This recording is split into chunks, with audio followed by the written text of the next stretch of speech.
Jai Jai Shri Prabhupada. Text number 2, is that right? 2, 1, 2.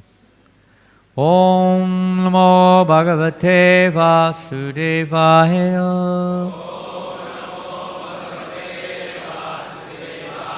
Om Namo Bhagavate Vasudevaya.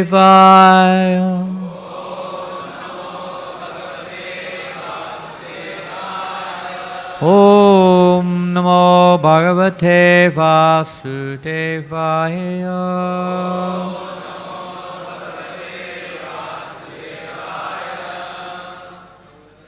We are reading the Srimad Bhagavatam, Canto 10, Chapter 68, text number 2,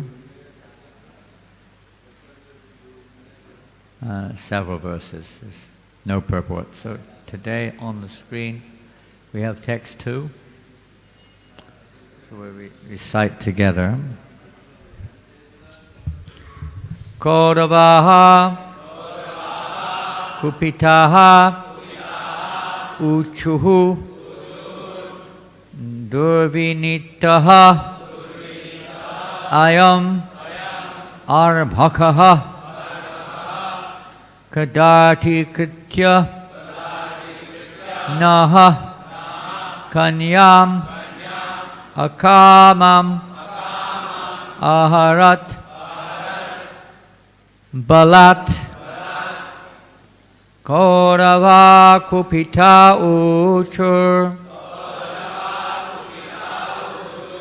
Davinitoyam Arbakaha Kadati Kritya Nakanyam Akama Maharat Balat Kauravak Kapita Uchur Durvinito Yamma Bakaha Kadati Kritya Nakanyam Akamam Aharad Balat Kauravak Kupita Uchur Durvinito Yamabakaha Kadati Kritya Nakanyam Akamam Aharad Balat.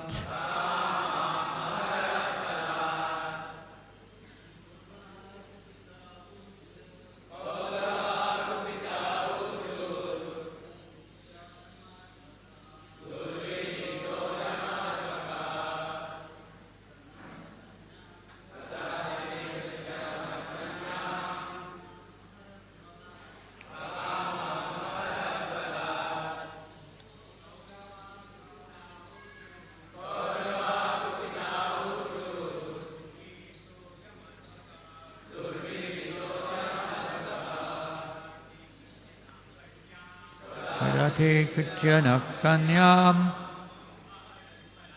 Akama Maharad Balat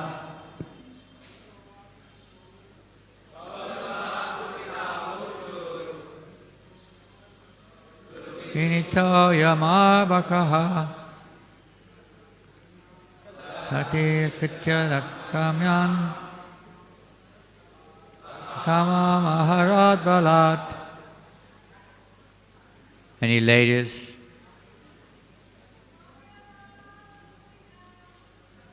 Kauravak Vita Uchur Durvinito Yamabakaha Kadati Kritya Nakanyam Akama Makarad Balat Kauravaha, the Kurus, Kupitaha, angered, Juhu said, Durvinitaha, ill-behaved, I am this, Abhakaha, a boy, Gadarti Kritya, insulting, Naha, us, Kanyam, the maiden, Akamam, unwilling, Aharat, has taken, Balat, by force. The angry Kurus said, this ill-behaved boy has offended us, forcibly kidnapping our unmarried daughter against her will. This was, of course, explained in the first verse how Samba had kidnapped Lakshmana, the daughter of Duryodhana, of all persons. And at the moment of her Svayamvara ceremony, where she was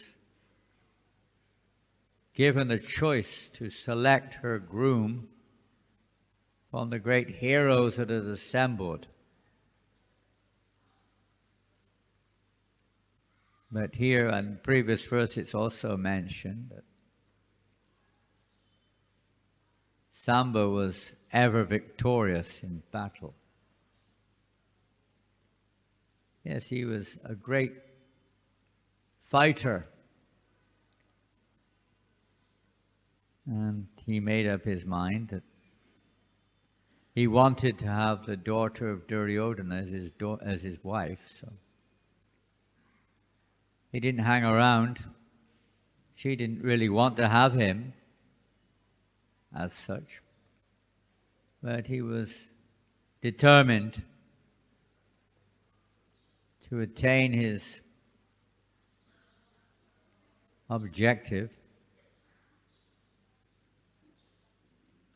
And in the previous verse we hear how Samba, his mother, Samba, Amba, meaning mother, he was very much his mother's son, Jambavati, the son of Jambavati. And pet son, usually somewhat spoiled, so he was used to getting what he wanted. When you're a spoiled son, and of course in India that doesn't happen. The mothers usually, they really, what's the word, over their sons. They very strongly, in some ways, in the West we say they spoil their son. He does nothing, he just receives the love of his mother. Doesn't even know how to wash your clothes.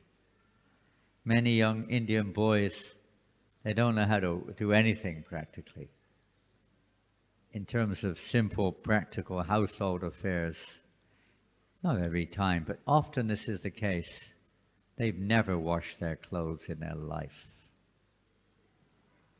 They've never cleaned the pots.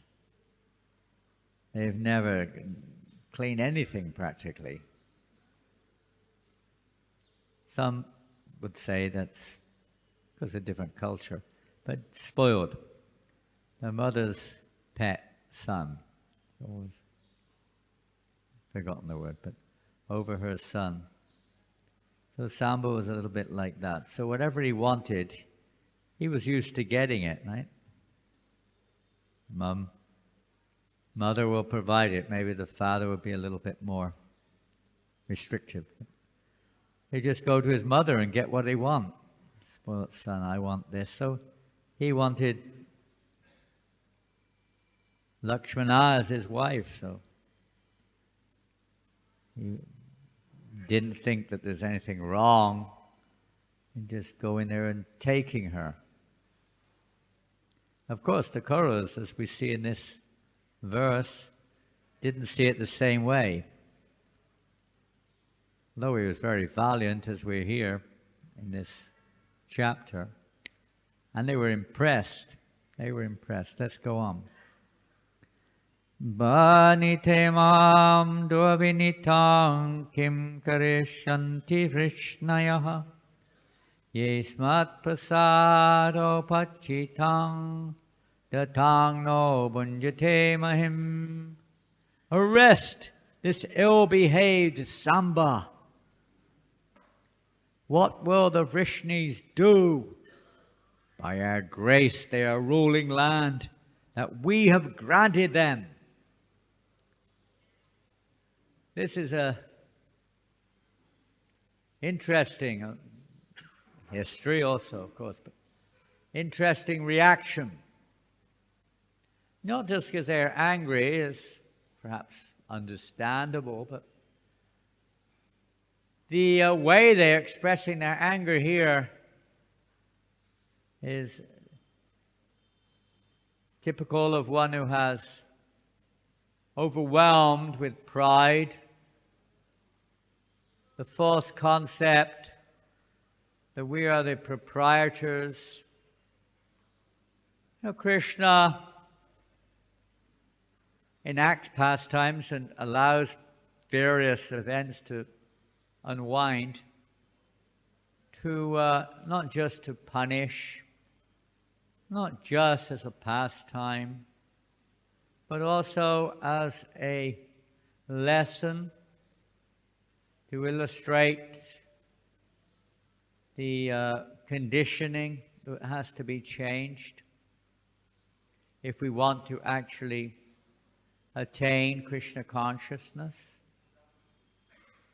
So we see here that the Kauravas, who does this person think he is, taking our property? It's mine. Last night one wonderful young man was asking the question about money and losing money. But we see in the case of Bali Maharaj, for instance, when Lord Vamanadev took away basically all of his so-called wealth, property, pretty much his fame, although he preserved that at the last moment to a large degree. But he took everything else away.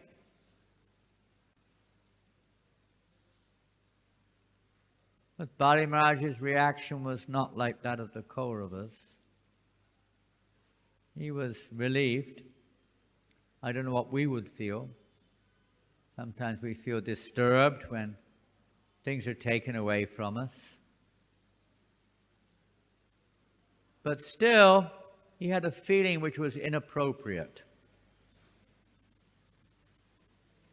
It's not just the external activities which are the deciding factor, we could say, in the quality of an individual's consciousness.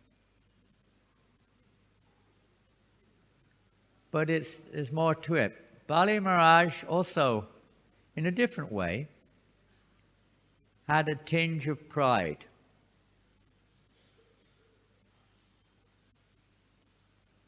His pride was elucidated by his wife, Vindhyavali.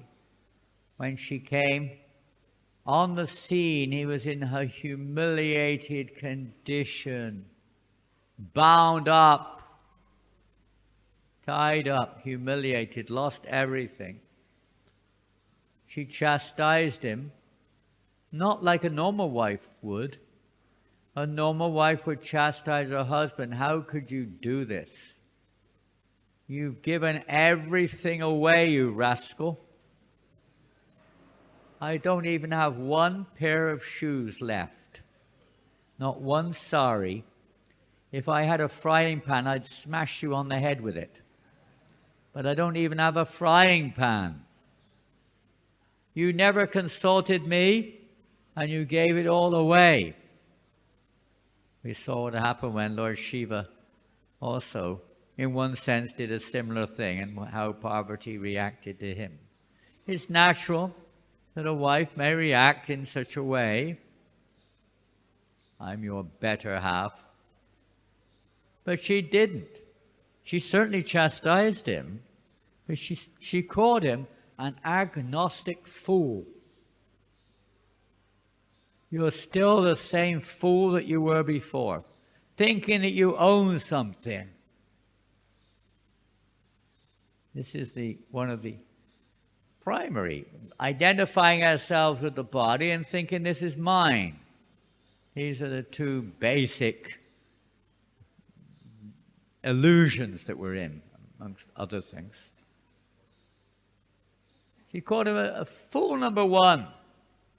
Prabhupada even uses the word damn fool. Absolute fool. Why? Because now you're thinking, and you're proud of it, that you have given everything away in charity, and you have fulfilled your promise. When will you realize the truth? You don't have anything to give. It was never yours in the first place. Oh, you're proud, and people glorify you if you're sacrificed, you could say, of giving everything. But it was never yours to. How can you give something that doesn't belong to you? Of course, it's the duty of the family to protect the children, but in the real sense of the term, they don't belong to us. They belong to Krishna. We don't always see it like that. Lakshmana was the daughter of Duryodhana, at least as it appears, but ultimately she belongs to Krishna. So that's another lesson being taught here, not just the attitude which we may have, which is this possessive attitude, but also to understand the real proprietor. That Krishna is the proprietor of everything, including our own wife, our own family, our own everything.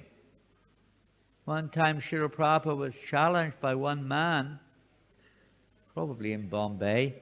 Many of these things took place here in the 70s. I was looking around this morning. Other than 3 or 4 devotees from the Western Hemisphere who came with me, I couldn't see one white-skinned devotee in the temple room. I don't know if there is one. There's 3 or 4 came with me. But in the 70s, you could hardly see 1 or 3 or 4 Indian devotees in the class. Now, and they're not from here. They're all traveling with us. 3, 4, 5 of them here. It's amazing. It's amazing how Krishna consciousness movement has spread here in India. In those days, there were not so many dedicated devotees from Indian birth.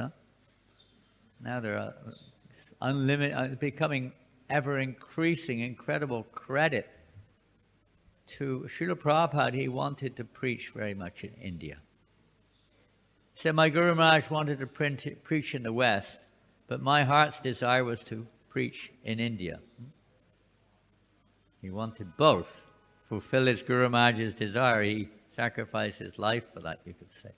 But this is fulfilling the heart of Srila Prabhupada. It's very inspiring. Anyway, this man challenged Prabhupada, and as many people do, even an Indian man, that to your God, your Krishna, he's a debaucher. He's a debaucher. Amongst other things, he's even condoning things like this. Samba, his son of Jambavati and Krishna. Stealing, kidnapping against her will even, daughter of, just like we've been kidnapped, sometimes against our will. Srila Prabhupada, very tricky sometimes. But condoned. So many things you could say he steals. and steals other people's whatever, properties. Many things people accuse Krishna of. Having affairs with the wives of others. Having so many wives. What type of God is this? God, 16,108 wives? What type of God is this? People question. Pretty far out God, isn't it? Somebody who can have 16,108 wives. Somebody here may be a grihasta. Any grihastas here? Any grihastas? One or two, they're too busy. Only 2 hands went up. Isn't that incredible? Some of you will become probably. You have 16,000 wives? Maybe you'd like to have 16,000 wives in one sense, as long as you don't have to look after them. Our idea is to enjoy them, right? What is it for God to have 16,000 wives? Anyway, this man was mundane, totally materialistic, and obviously a sense enjoyer. Such persons challenged like this become atheists or something. As they want to enjoy the energy of God, they want to get God out the way. They're criminals. Just like criminals, they want to steal but not get punished. So Prabhupada answered, well, you say God, you think Bhagavan is God? Well, he's known as God. God, Bhagavan is God. But why does he do this? Does not everything belong to God? Is that not the quality of God? That he is the proprietor of everything? Can you say yes or no? We can say yes. Well, it's difficult. If you say no, then you really don't have an argument because he's not God anyway. So, Bhagavan, God, he owns everything. So, if he owns everything, that means he owns your wife. But you are thinking she's your wife.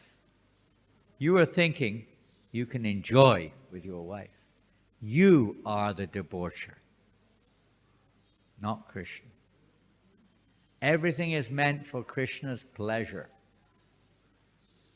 This is the illusion. We think it is for my pleasure. No matter what it is, this disease is there. We may also have an element of that disease. Think about it. Different lessons are being taught or reminded through these various pastimes. In the next verse we go on, text 4.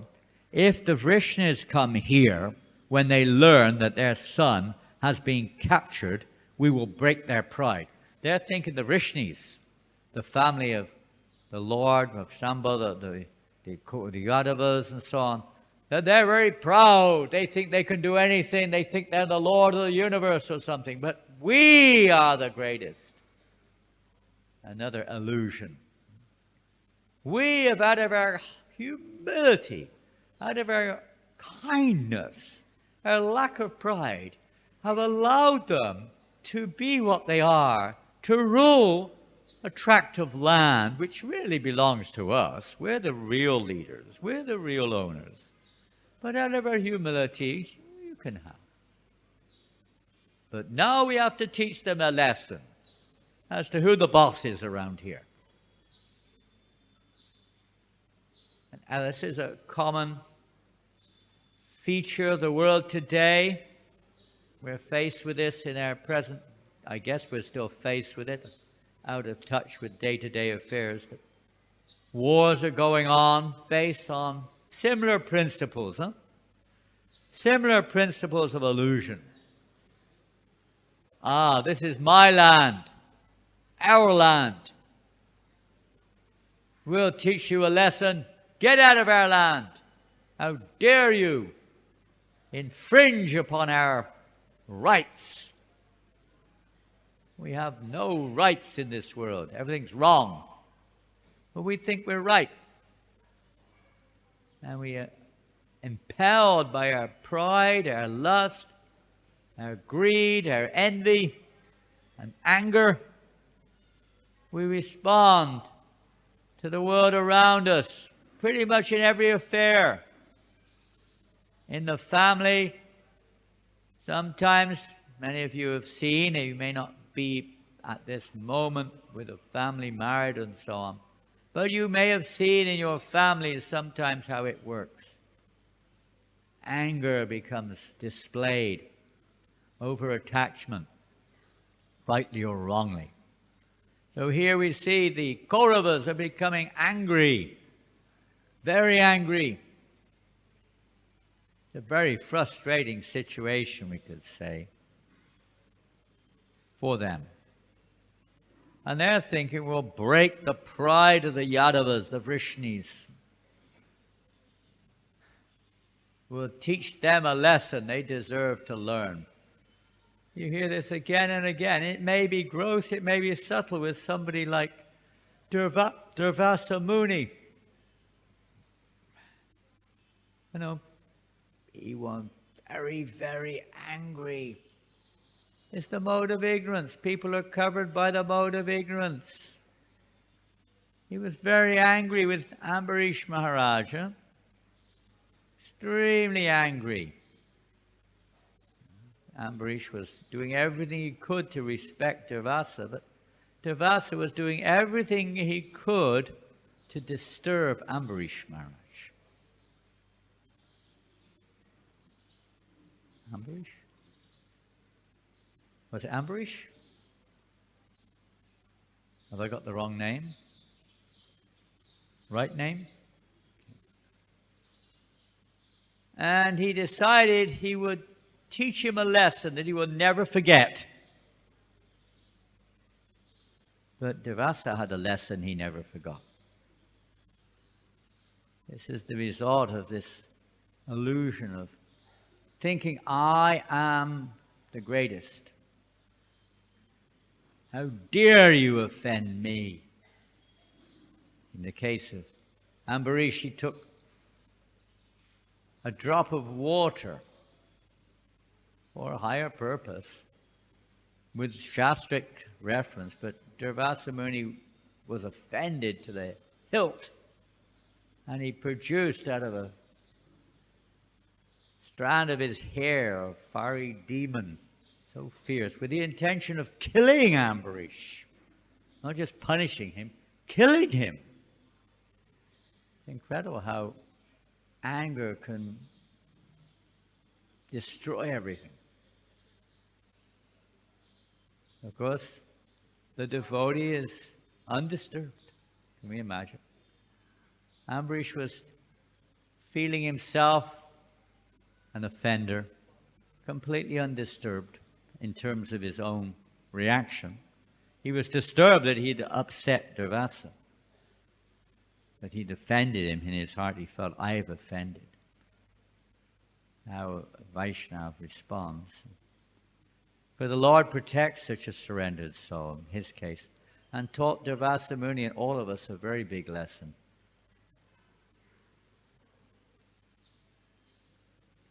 And the same thing, and a different example, different way going on here. The Kauravas are overwhelmed with anger here. How dare he do this? He's taken that which belongs to us. He's like a, I don't know, what's the example given? A jackal or something? A crow that has come and taken the sacrificial offering. He needs to be punished, and his whole family need to be taught a lesson. Who do they think they are? After saying this, oh no, they continued.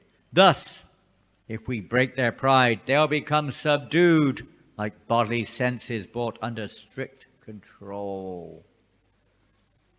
They're thinking they should be under their control. Every one of us thinks like this, because with our senses, that's another thing. But with what's around us, we like to see everything works the way we want it to be. Everything in the world is a fallacy which we may also have sometimes. We think that by adjusting the circumstances around us, our desires will be fulfilled.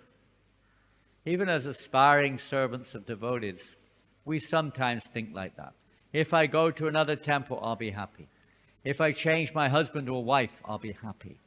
If I change my guru, I'll be happy. If I change my service, I'll be happy. If I change my clutter of my cloth, I'll be happy. I will put on saffron, then I'll be happy. Everyone will respect me. Maybe I should take sannyas, then I'll be happy. Maybe I should get married, then I'll be happy. Maybe I should join another mat, then I'll be happy. Whatever, always speculating. Externals, thinking the externals will satisfy us, they will not. Doesn't work like that. But generally speaking, that's the first recourse that we take when there's a challenge. We either defend ourselves, look for someone else to blame. It was the temple president's fault. Maybe you've heard that, Braj. Sometimes people blame you for things, huh? Ever heard that? Never. Okay, very good. He just doesn't hear it. Sometimes you have to become a little bit. Sometimes it's overwhelming. It's the GBC's fault. All over the internet you see the GBC, the GBC, the GBC. It's not me, it's the GBC. It's the guru issue. It's this issue, it's that issue. All this is illusion. Maybe have to be dealt with on one level, but it's missing the point, the real point, the real point. Why is it like that? Why are we seeing it like that? It's not even if it is like that, we're seeing it like that. Why? Because we're seeing ourselves in the center. We take Shastra and try to find Shastric statements or statements of some acharya, God knows where, when, and how, who seem to have said something that agrees with what I think, and therefore we make that our policy. And we go on a campaign, we put it on the social media, and bang, it's all over the world. But who has gained anything?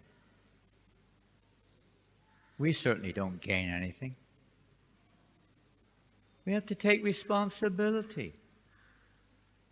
The situation we're in now, and what happens, is easy. You blame your parents. Oh, it's something that happened to me when I was a kid. Why did it happen to you when you were a kid? Because it's something you did before. You're born in that situation. Because that's your karma. And you're exposed to that various thing because that's what you have left over from the previous life. The cycle, of course, has to be changed by proper guidance, by proper system. But it's not that we blame the history for our problem. You have to look within. Bhakti Siddhanta Maharaj over and over again emphasized these points. So many times. Pry not into the frailties of others. Look within. Find our own faults. When faults in others misguide and delude you, look within. See what's going on in there. Our own faults. We're seeing it like that when Prabhupada was in Vrindavan in the earth, 67. And the disciple with him asked him, Srila Prabhupada, why is Vrindavan? It looks so dirty. Sometimes when devotees also, people come, they say, what is this? It's the Holy Land, but it's so dirty. There are broken buildings. There are monkeys everywhere, two-legged and four-legged. So much nonsense going on. Mundane people see, huh? You could say materially, it's like that. Thorn bushes everywhere. Where are the forests of Vrindavan? There's some thorn bushes. What is this? They come expecting to see, like Govardhan Echo Village or something. We just came from there. A little bit more like what probably people like to think of seeing when they go to Vrindavan after hearing all the, glories of the forests of Vrindavan and the pristine Yamuna River and Govardhan Hill, this mountain. They go, with material eyes, what do they see? Can't even cross the road in front of the Krishna Balaram temple to get to the Limca store. They sell Limca anymore, don't know. crowds of cars and noises and dogs and monkeys and dust and loud noise and heat and, oh, I want to get out of here. And then you've got diarrhea before you get out. Or something, malaria or something. Hard for materialistic. Well, Prabhupada said, why you are seeing it like this? Why are you seeing it so dirty? Because your heart is dirty.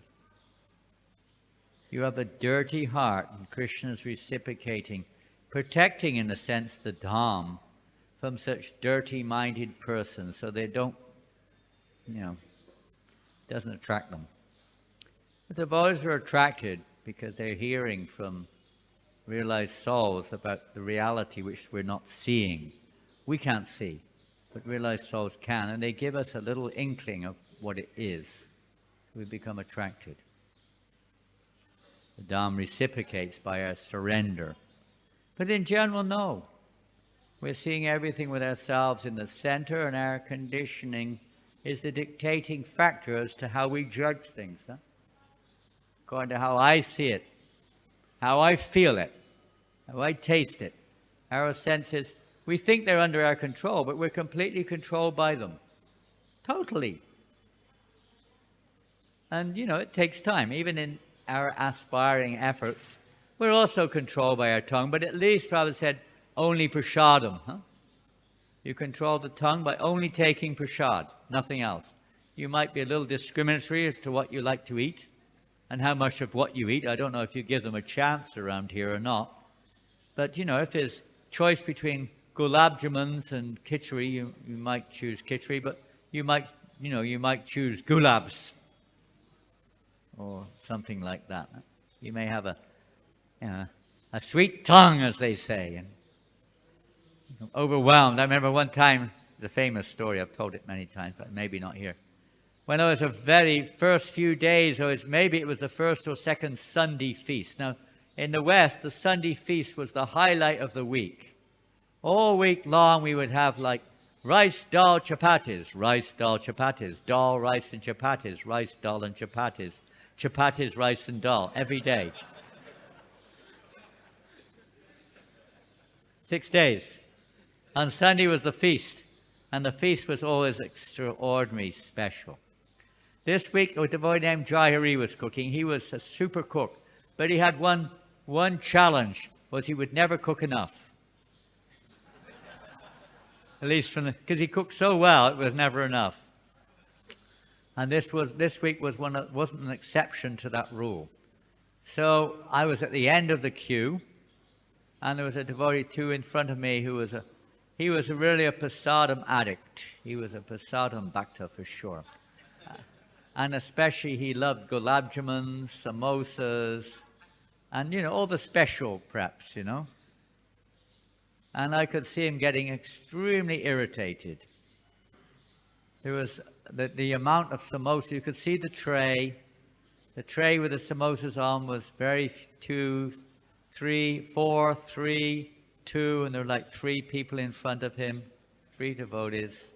And he was getting really irritated. The gulabs were the same, and maybe the pua or some other preparation was getting really less, and he was getting really disturbed. And he was kind of shaking almost. Got to the front of the queue, and there was no gulabs, there was no samosas, there was no pakoras, there was nothing. It was just, sabji was there, rice was there. But that wasn't what he was thinking about. That wasn't what he was hankering for. And he became really disturbed. This is not fair, he said. Where's my gulab jamun? Where's my samosa? It's my samosa, my gulab. And the server said, Trinada pi sunichena. He didn't appreciate the answer. He said, I'll bet you saved one for yourself, haven't you? He said to the server. I was right behind him. I know both of them very well. One of them became a very great devotee, left their body in Mayapur eventually. And the server, it's the server who left his body in Mayapur, said, "Mind your own business." He said, "I bet you saved some for yourself, right? Mind your own business. Be humble." Well, he didn't respond very well to that. And the servers used to keep their plates behind them, and they would put a cardboard box over their plate, so you couldn't see what they saved. So he forced himself over the server's line and knocked the box off the plate.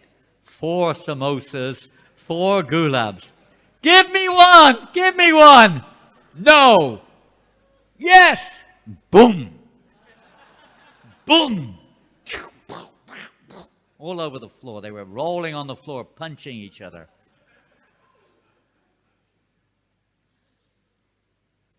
Same principle, huh? Mine. It's mine. How dare you take mine? We'll teach you a lesson if you don't submit. Anyway, it's a good introduction to pure devotional service.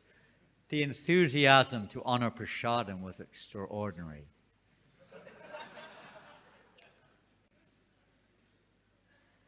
Don't recommend you imitate this.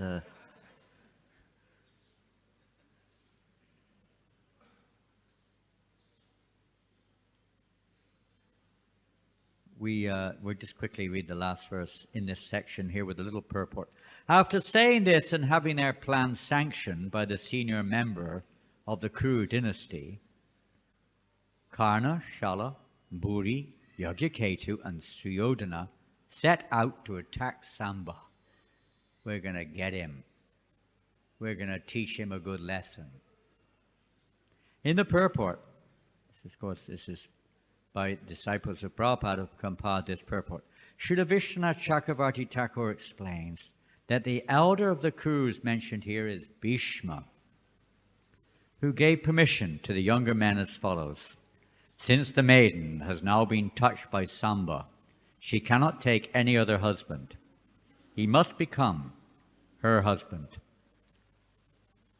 Nonetheless, you should arrest him and tie him up and make him a statement and tie him up to make a statement about his impropriety and our own prowess. This is strange, huh? Coming from Bhishma. But in no case should he be killed. The Acharya also adds that Bhishma accompanied the 5 warriors mentioned in this verse.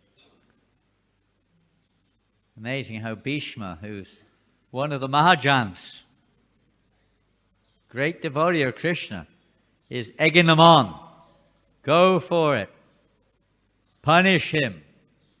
I'll be with you, don't worry. Why is he doing this? Is he also an illusion?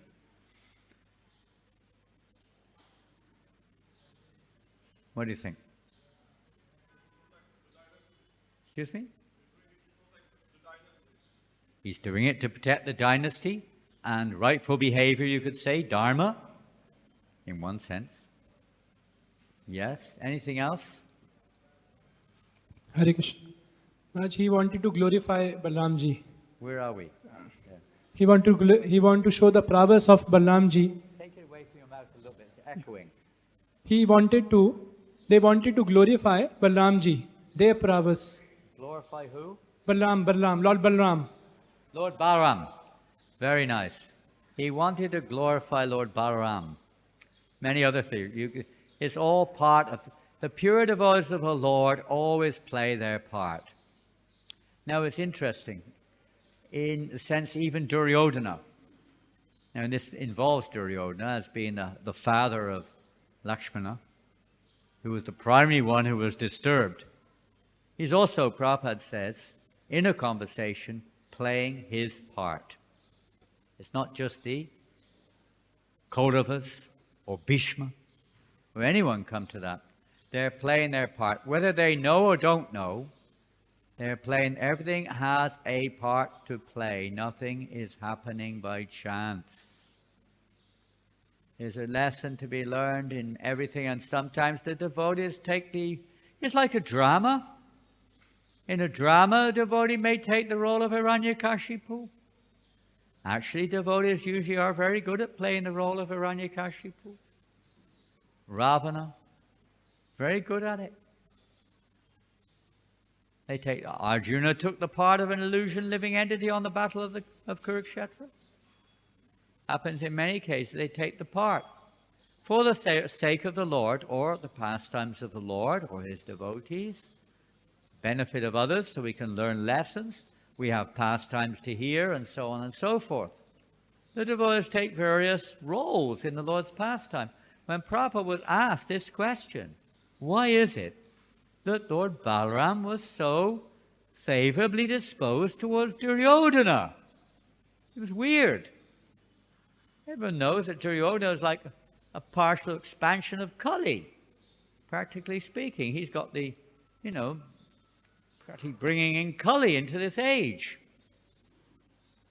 Why is Balaram so affectionate towards him? He seems to side with him, whether it was the marriage of Subhadra or even in this case, Balaram, we'll see, he intervenes so that a big war didn't take place. No, I will negotiate. Don't worry.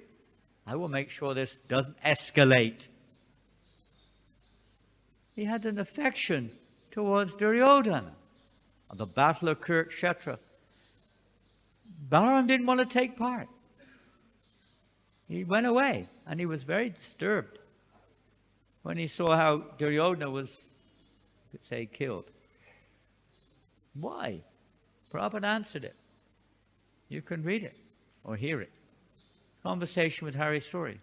Prabhupada said, because Duryodhana is the eternal servant of Balaram. He's one of his eternal servants, playing a part in this scene. So they're playing parts, and they have to act according to their part. You might be a great personality, but if you're a demon in the drama, you have to behave like a demon. And you have to forget. So the Lord causes his devotees to forget their actual position, and they act just in a contrary way. Or in this particular case, a completely self-centered, angry response is coming. And of course, Balaram's glories are to be seen when he comes, and how he deals with this situation and humiliates, you could say, or humbles the Kauravas to establish Krishna and his dynasty for what they are. Anyway, it's a wonderful pastime. Did we finish? Yes, we did. So to establish elements of Dharma and to glorify Lord Balaram and to bring down the pride of the Kauravas, to enact a wonderful pastime to teach us numerous lessons in our own, let's say, 40 response, our own 40 perception, etc. Particular pastime is unwinding here. And the greatness of his devotees, even Samba, the son of Krishna and Jambavati, is not an ordinary person. He's very courageous. He wasn't afraid. Even though he was a spoiled son, he was still very courageous, powerful. Of course, Kartikeya, the progeny, Lord Shiva and Parvati, is an expansion of Samba. He has that same spirit of Kartikeya, who was also very, you could say, in some ways, very spoiled in many ways by his mother. But he has that same propensity, this warrior propensity. And he was able to practically combat all these great warriors. He could have done, but it was part of the pastime. It wasn't to happen. Extremely powerful in warfare. Many things. Okay, well, it's time to finish. Any questions? Hare Krishna Maharaj. Can I ask a question, Maharaj? Thank you very much, Maharaj, for from this pastime teaching us many lessons, how not to be proud and how a devotee become attached when things are given to them. My question is, Maharaj, that when responsibilities are given to us, how we determine I am responding to a situation, whether it is out of pride or it is the need of the service. Can you speak without the mic? Then I'll speak it out. When responsibility is given to us, Yeah. we are responsible for something. Yeah. To respond to a certain situation, whether it is out of pride I am responding or it is the need of the service I have to be like this. How I can determine this. A very relevant question. What is your name, Prabhu?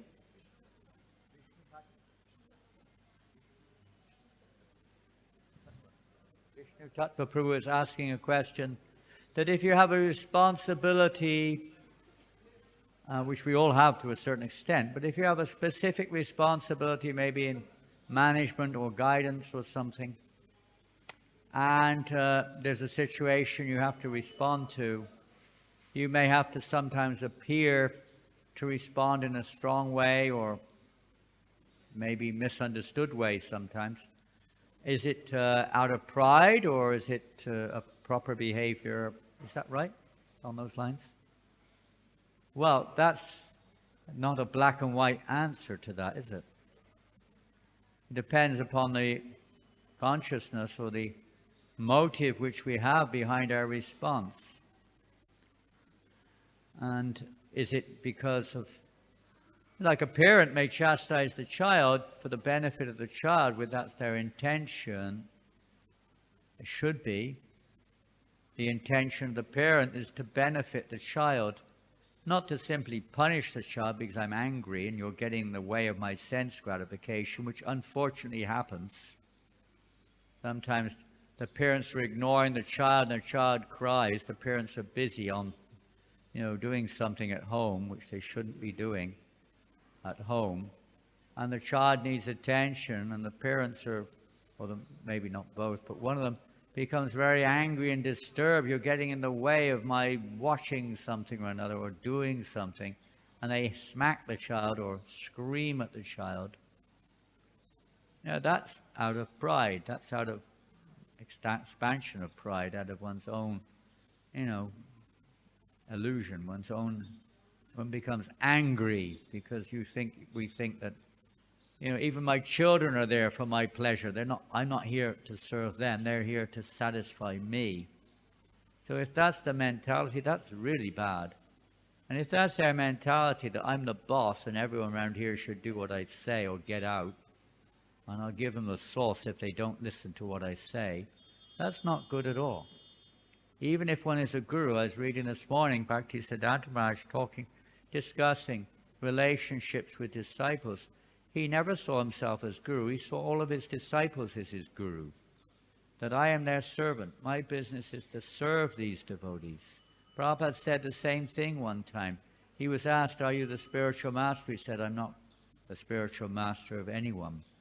I'm trying to be the servant of these devotees. They are qualified. I'm not qualified. This is the actual mentality. If it's in the mentality of service and compassion, then it's a totally different thing to thinking that I'm the boss here, I'm in control, you do what I say or buzz off. That's a different thing altogether. We're doing everything we can to try to help a devotee to become Krishna conscious. Now, how do we know that that's correct, what we're doing? We may not be correct there either, in a sense, but the intention is correct, therefore we're correct. And how do we understand a little bit more how that can be correct? We inquire. We inquire. We're open to be corrected. One who's actually in a mood of service is always open to be corrected. He's eager to listen to being corrected or chastised, call it what you will. They're open. They're not going to run around defending themselves, but. That means we're blocked by our own whatever limited perception of the situation. So we inquire. We should be working under authority. The whole process ultimately is under Krishna's authority, Radharani's authority. Through the parampara, through our spiritual masters, we work under their direction. And we'll be Krishna, if we see that we're trying to be sincere in our intentions, in our service, and not proud. Now I'm a Brahmin, now I'm better than you.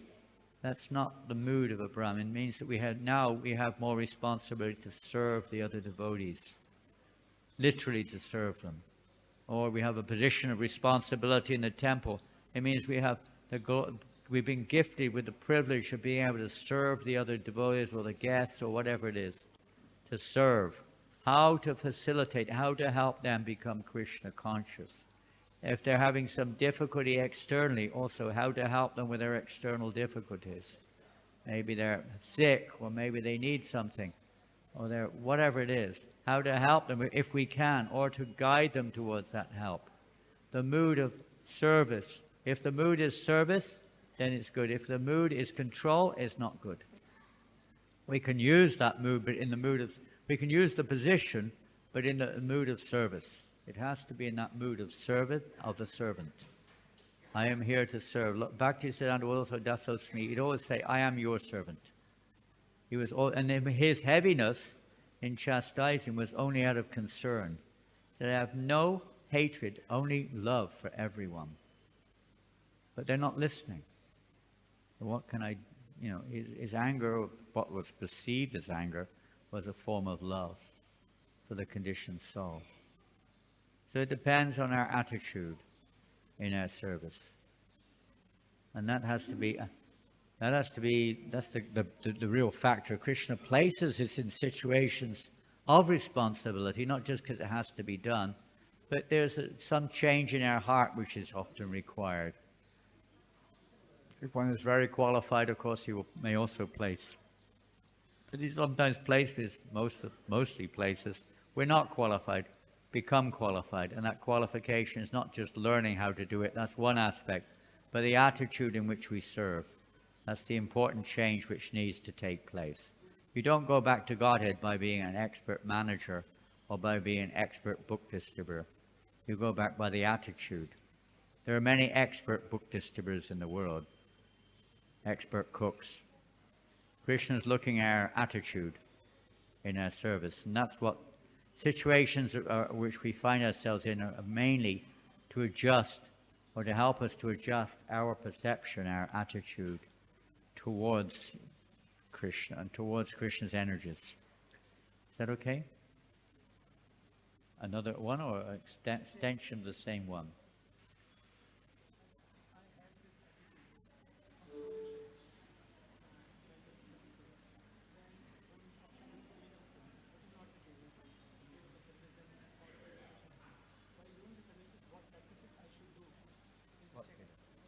Okay, follow them. There's two ways suggested here to deal with it if we recognize it. Now, the first thing is to recognize that we do perhaps have an attitude of, I'm the boss, I'm the controller, la la la. Even to recognize that, that's a pretty good start. Not everybody recognizes that. They get offended when that's mentioned. Or they become defensive or just don't hear it. I remember one time I was in one temple, and one devotee, very senior to the temple president, wasn't in the temple, they were somewhere else. They asked through me, because they knew I knew the temple president. So they said, they wanted to open up a preaching center in that city. A very, very qualified preacher. Very good devotee. And they said, can you ask the temple president if it's okay if I can come there and start a preaching center in that city? It was a big city, not quite as big as Bombay. There was only one temple, small temple, and not many devotees, maybe 10 devotees in the temple. So I asked the temple president, and I said, is it okay, devotee Prabhupada disciple, seasoned preacher, was the biggest book distributor in the world at one point of time, can he come here and open a center? Temple president said, no problem, as long as he does exactly what I tell him to.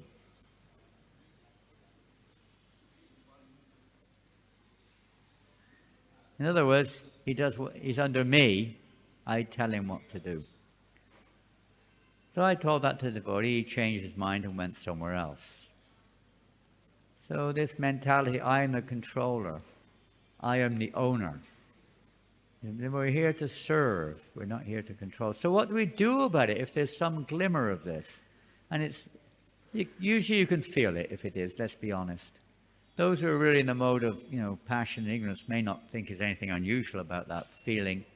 But those who are, you feel bad afterwards. You feel real bad. That devotee becomes upset. Maybe they go away. Maybe they become depressed or whatever it is. It's not what's meant to happen. They're meant to lift the devotee up, encourage the devotee, help them to understand things for what they are. But if you see the other thing happening, and even if you were right, still you feel you're wrong, that the devotee's gone away, or if that type of feeling is coming, and that does happen. It happened with Prabhupada. Devotees will go away sometimes. Prabhupada said the moon is further away than the sun, and it's bigger than the sun. I mean, many devotees went away just because of that, what to speak of other things. What do you do? Prabhupada felt very bad about it. He would cry sometimes. Well, in that type of feeling there, what have I done to hurt you? Why have you done this? We heard that the other day from Shruti Kirti Prabhu, how Prabhupada was asking, what did I do to hurt you that you went away? Please tell me. The pure devotee or an aspiring devotee feels like that. If that type of feeling is there, you're really on the right path. It's not exactly a mechanical thing that you learn how to say it properly and you've still got the same attitude. That you may do also. You may learn how to say things nicely so that it doesn't offend or have a backfiring effect. But even that's not the answer. There are courses for that. There are ways of controlling your anger and so on. But the potentiality or the thought is still there in our hearts. The heart has to be changed. Our understanding, our perception needs to change. So what do we do? How do we change that? We've come to a good point. We're repenting. We're feeling awful. It's called anatapa. You're feeling this like a fever in your heart. You're feeling pained almost by it. You don't know what to do.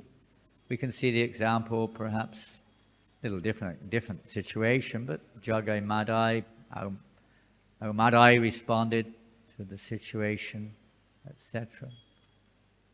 But there's a little different to this, but you can see the different ways it could be approached. Who can suggest a good thing to do? If you're in that situation, you recognize it. Of course, ultimately, Krishna will teach the lesson. If you don't recognize it, it'll teach a pretty heavy lesson. It'll smash you out. It'll hit you for 6. You'll fly off the pitch.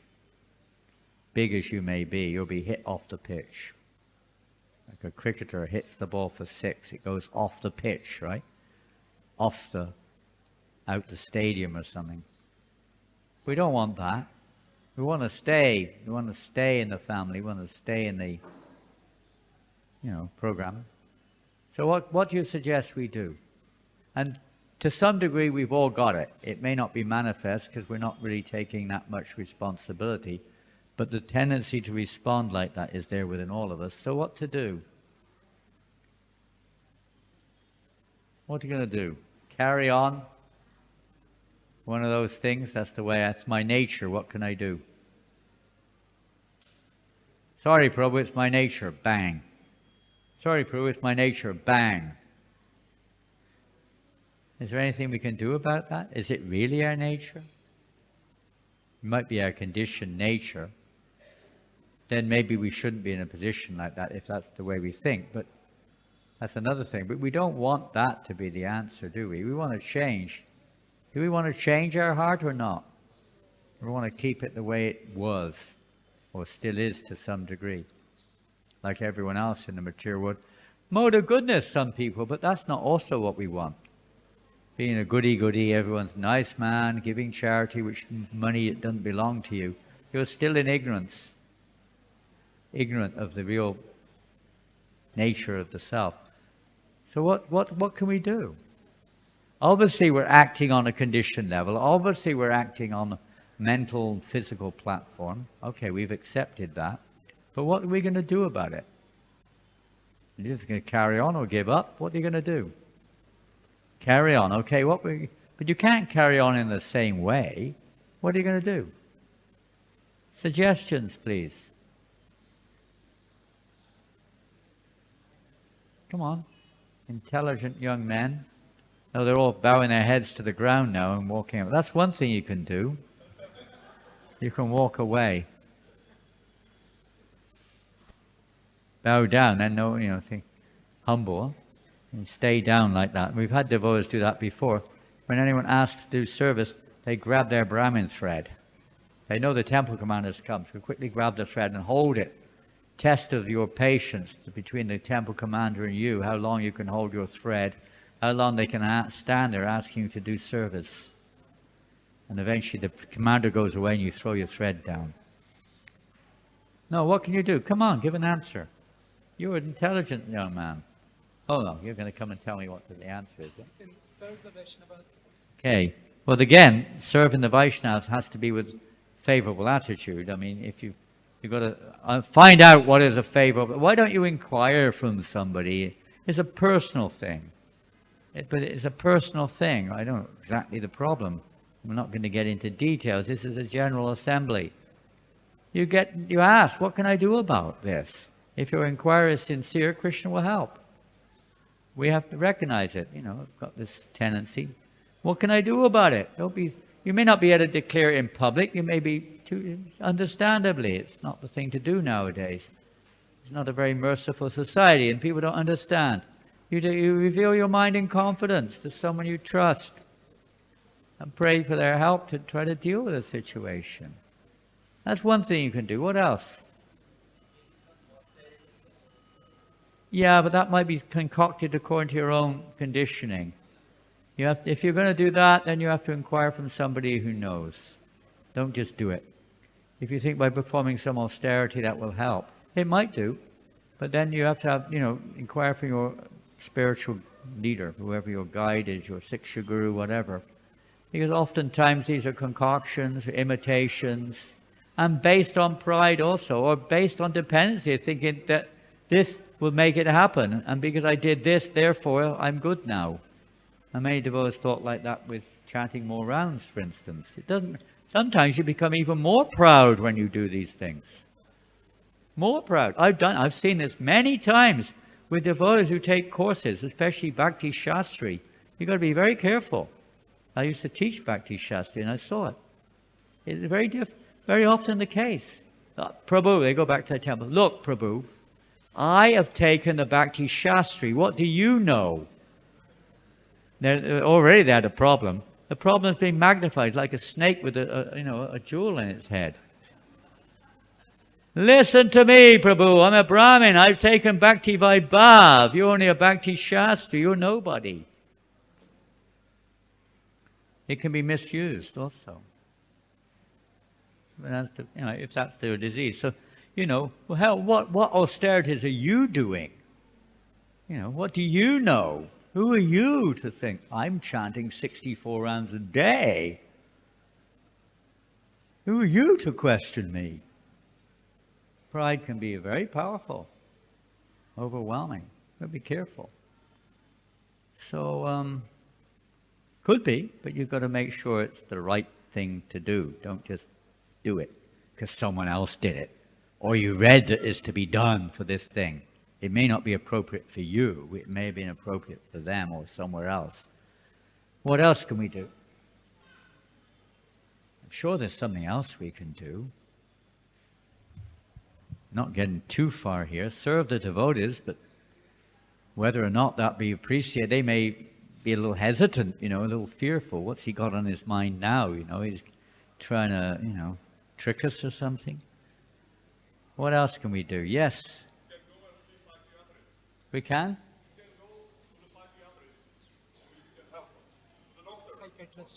A psychiatrist. Okay. That's a practical answer. It's that bad.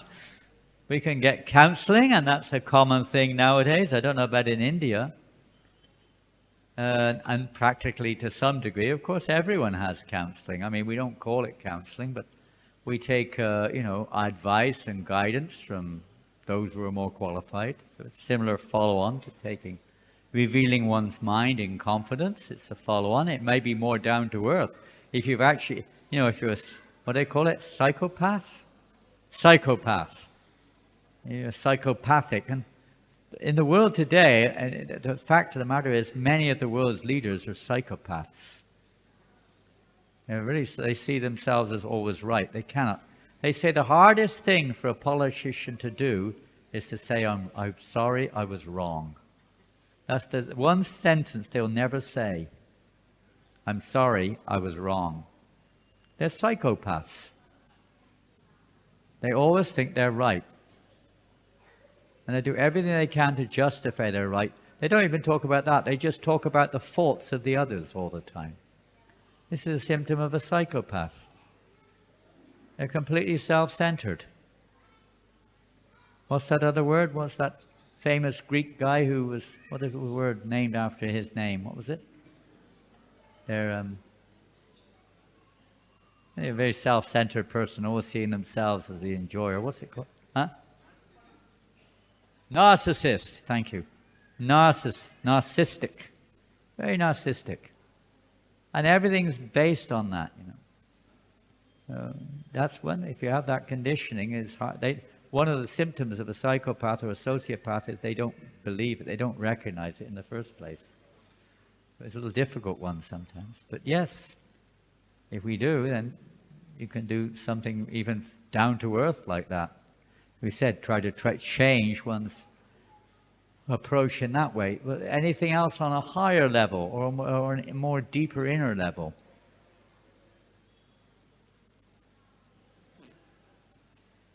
Let's go to the creation of the universe. When Lord Brahma was basically asked to to put into place the various elements to create what we see, the form of the universe, what did he do first?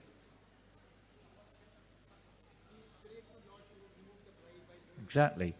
He humbly prayed to the Lord to please protect him from becoming overwhelmed with pride. This is very important. The instant when, I don't know if it's on the wall by one of these beautiful, whatever you call them, not dioramas exactly, what do you call them, I don't know, but these beautiful things on the wall of the pastime of Lord Chaitanya delivering the leper Vasudeva. Vasudeva, what did Vasudeva ask after deliverance from his leprosy? What did he ask from the Lord? Please, my Lord. He was so afraid that people would start praising him and he might become proud. And he prayed to the Lord to please that not happen. And the Lord, what did the Lord say? What did Mahaprabhu say to him?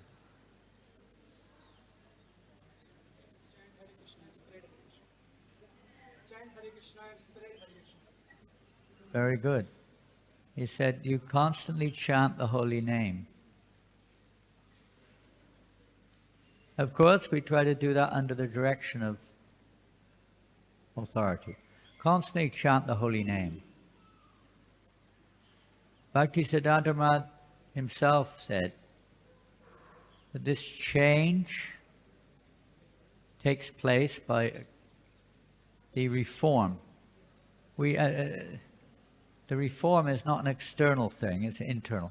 That the internal change that's required is evoked by exposing ourselves.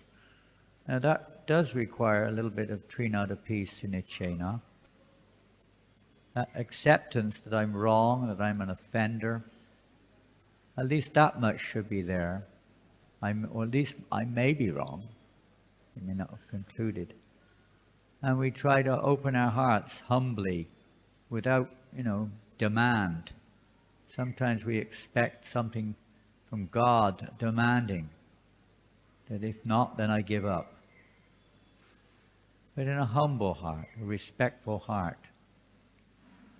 to the holy name, expose one's heart to the holy name of Krishna.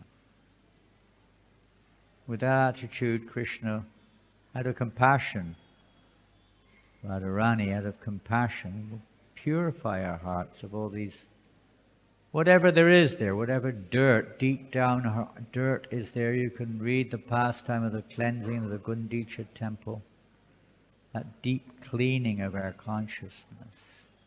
You can pray intently please save me from this, you know. You can read the prayers of Raghunath Das in Manashiksha. Read statements of great devotees on this topic.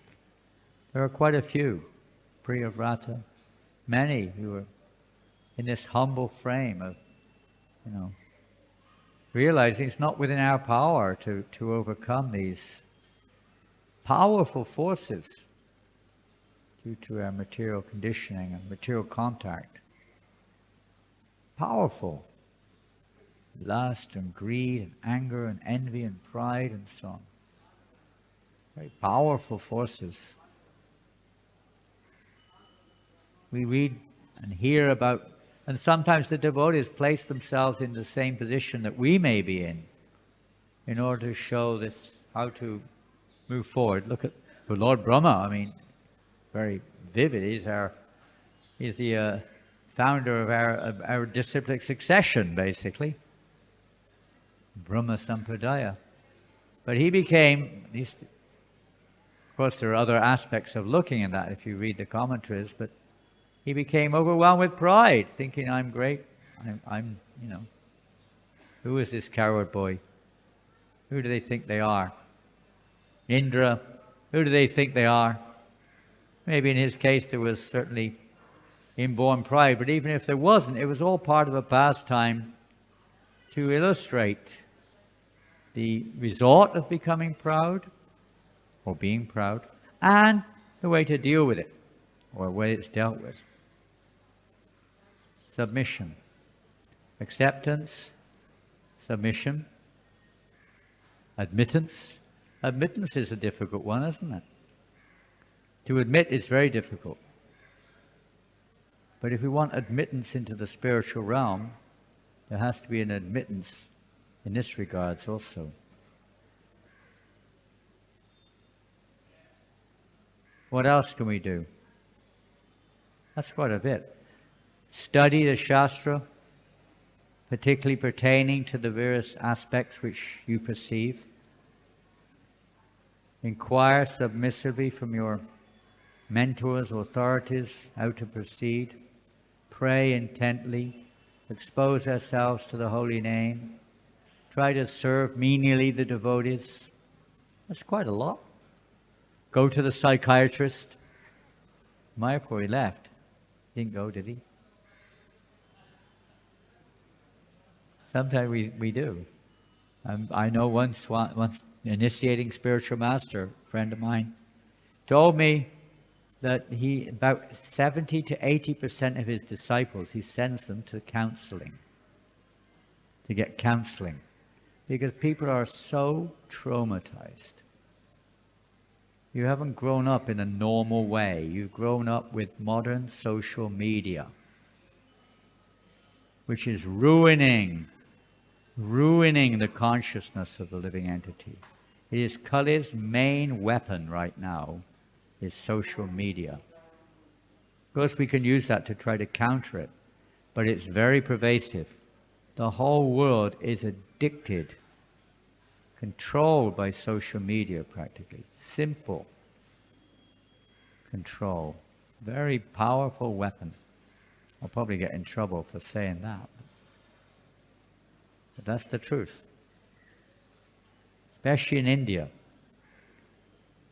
The culture, the attitude of respect, the thoughts, even the thoughts that a person has, are being completely hijacked by social media. Full of, what can we say? You know better than I what it's full of. Not just that, but it wastes your time. Total waste of time. You become like a zombie. A zombie.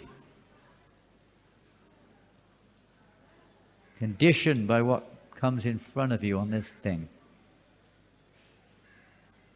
They have whole movements talking about this. Zombie. You go in, I don't know, maybe it's different here. In the West, you go into a subway, metro.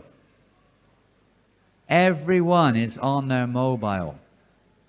The whole carriage is on there. Old ladies, young kids, Everyone on their mobile with hardly any exception. Isn't it? You cannot get their attention. They don't want to listen to you. They're on their mobile.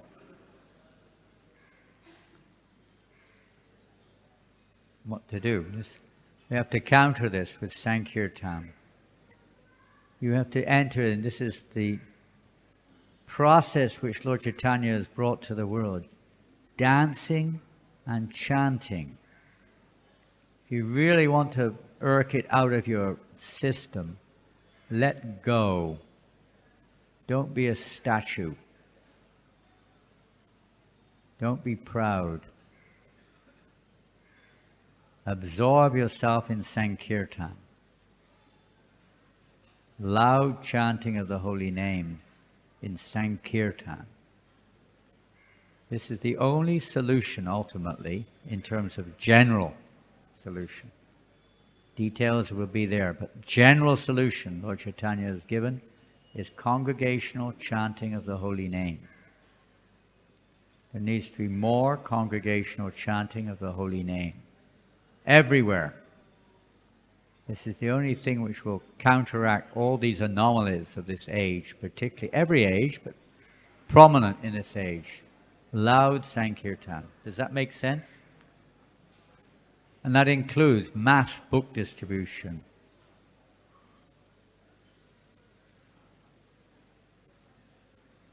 They go well together, as our acharyas have said. Perfect match. Loud Sankirtan and distributing this knowledge.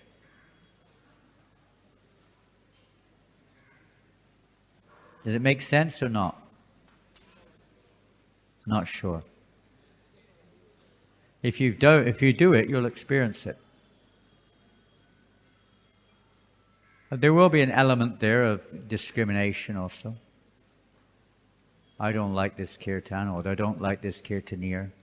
I should be leading. They come in with their jumbe. I don't know if you still... Last time I went on Harinam here, I was a little bit disturbed because there were so many jumbes on the Harinam. I didn't like it at all. Lord Chaitanya introduced Mridanga. He didn't introduce jumbe. If there is a jumbe, it should serve the Mridanga, not control it. It should never override the Mridanga. Never. Never, ever, ever. If it is there like any other instrument, it should not be in the sense of, here I am, listen to me. The same principle as a devotee. The jumbe is Lord Balaram, he's the Adi Guru. He has to serve the Guru, not control it. Mridanga, kartal. And if other instruments are there, they have to serve it. Otherwise, what is it? It's a display. And oftentimes when you ask the devotees, please Prabhu, can you stop playing the jumbe? They just leave the kirtan. They get upset and leave. That means they're not in the kirtan in the first place. They're in their head. They're not in the kirtan.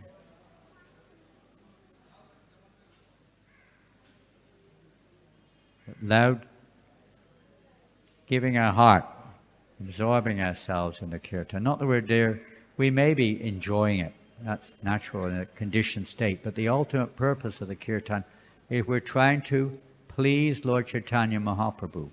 We're trying to be assistants for his will. And beyond that, there's a lot more.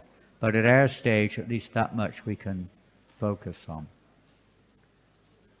Srila Prabhupada was here now, would we do it? Would he be happy? He's the eye of Lord Chaitanya Mahaprabhu. So would he be happy?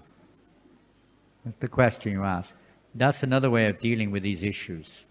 You see it in the light of the pure devotee. Would I do this if Srila Prabhupada was, or my Guru Maharaj was standing right next to me? Would I scream at this devotee? Would I tell this devotee, go away? Would I do that? Would I serve the devotee like this if Prabhupada were right in front of me? Would I speak like this? Would I chant like this? This is how we see things from the transcendental platform. Okay, we have to finish now. Srila Prabhupada ki jai. Grantaraj Srimad Bhagavatam ki jai. Gaura Premanandi.